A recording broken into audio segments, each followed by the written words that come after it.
SKYT stock is in a bullish trend. Its 200-day moving average is sloping up slightly.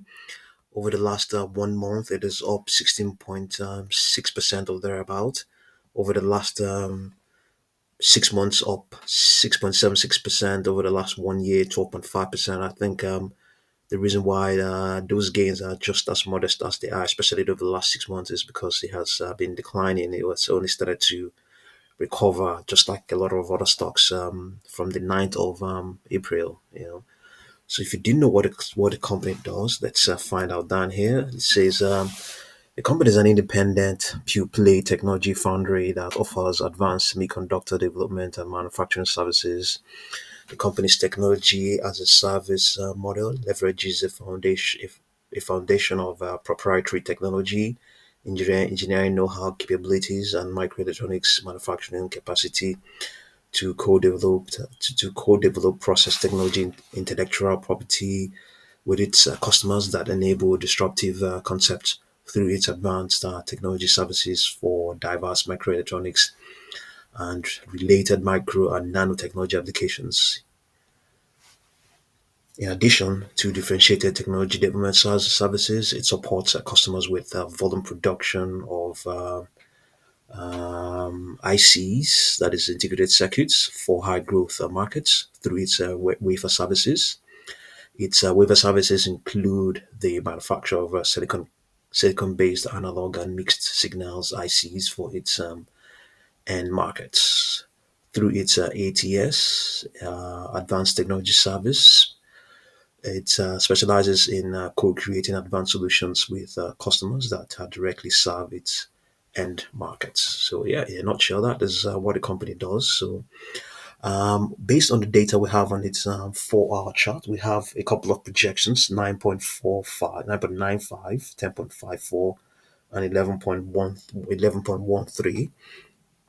These prices has already printed them. So the probability of it retracing and printing such prices shouldn't be out of place. They shouldn't be out of place. But we can try and see what they look like. Just a cursory look at that, what they look like. Let's see now, 9.95 will be somewhere here. Let's see now. This is 9.93. Okay, as a matter of fact, it's we have that our projection coincides with a negated projection here of let's see what our projection is. Negative projection. What it is? What is it? What is it? What is it? It is 9.97. Yeah, 9.97. Okay, so what could probably be the probability? So if you look over here, this is where the various moving averages are. If the moving average is greater than the projection you have in mind, then you are likely to get a probability figure that is more than 50%. So let's have a look now. 9.98, for instance. We have 9.79 for its 10-day moving average. So if you want to get its if you want to determine its 10-day moving average with if you want to determine its probability with a reference to its 10-day moving average, it's going to be less than 10%. So it's going to be less than 50% for 9.98. Obviously, that may not be enough because you also have other moving averages here, 9.84. You just have to take the average of all of them. But so far, we haven't seen any one that is more greater than 9.98. As a matter of fact, this 9.98, it's. I can imagine why the algos are projecting that as an upper projection, or yeah, this came into play because you can see it as it's a region of high resistance. The stock consolidated there for a couple of for a couple of period for some time. So that's there is a strong resistance that might be there. You can even see as well. So the extrapolation got a rejection right around there. So it's still very much in play, still very much in play. But however, the last figure we have is let's see now, 11.29, and all the other moving averages equally have high values. So it may just keep it modest, even though, yeah, it may just keep it modest. It may not be as, it may just be a decent amount. The probability will be a decent one. So, but most certainly not greater than 50%. So it is a key resistance. It is a key resistance on its daily chart. Yeah. So what of the next one? 10.54. Let's see now. 10.54. Okay, so it also coincide. We have a 10 point, not okay, not doesn't coincide. 10.54 will be somewhere just slightly above. Yeah, this negated upper projection. So 10.54. Let's see. Let's extrapolate. Let's yeah, let's move sideways to pick up the moving average. 10.53 we saw there. 10 point. Let's get down 10 point. Let's see, 10.53. So the moving average there is 11.50. So for some reason that is more than 50%. I guess if it breaks through 9.95, then yeah, it's going to be a blast. It's after that, then there will be a lot of confidence, there might be an incentive to go all the way out. Yes, I guess that is why it's showing a probability that's more than 50%, whereas a 9.95 is showing a probability that is maybe slightly less than 50%. So it's a mix of things. It's a mix of things. Then next one is 11.13. Let's see now. 11.13 will be somewhere around here.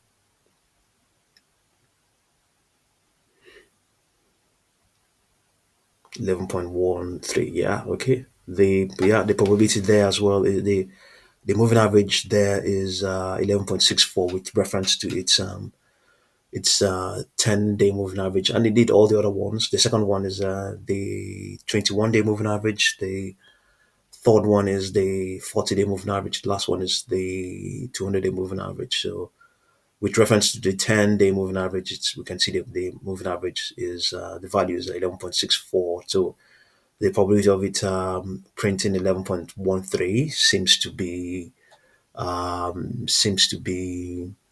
maybe it looks like more than 50%. It will be more than 50%, but the contradiction there is the conflict, or rather the conflict there is why do we have a lower value? We have the probability of it printing a lower value less than 50%, but a higher value more than 50%. Well, like I just mentioned, it could just be because of the fact that we have this region of very region of contraction that has presented some resistance for the stock to break through. If it does break through that, then all the other ones might be a lot easier to reach. Because that's the barrier that is facing the stock right now. But in any case, it's always just down to the probabilities that that's the stock printed. At various points in its cycle. So it may not be that perfect, but I think it is. This is quite logical. This is quite logical. If it breaks through this resistance here, this resistance around 9.95, then we're going to look at something positive coming out from there. Okay, let's look at the 4-hour chart. Okay, we've wasted a lot of time on daily chart, so on the 4-hour chart, we have upper projections 9.64, 9.97, not as high as we have on the not as high as our own projections we computed, but there's a similar projection there 9.97. We have 9.95, so some convergence there, but ultimately we have a distributive contraction that is being speculated, that is being extrapolated up till early June. That may not turn out to be the case. Yeah. So, in a nutshell, if you go by what we have on the daily charts, extrapolation is to the upside. It's to the upside, but not massively. Not massively, but it's better than nothing. Better than nothing. Yeah, extrapolation to the upside ultimately. No, not ultimately actually, but well, the trend is more to the upside, but not ultimately. It's yeah, up till 8th of July. just going to be maybe just slightly around right around where it is right now. But all of these are just extrapolations. It could be totally different. So we can equally see here that the 3-day moving averages has been serving as a primary demand line. It's been serving as a primary demand line since late April, and it's been doing that. So the odds of it tracing out this extrapolation may be there as well. Yeah, the odds of it doing that may be there. Okay, yeah. So see what you make of SKYT stock, and thank you very much for watching this video.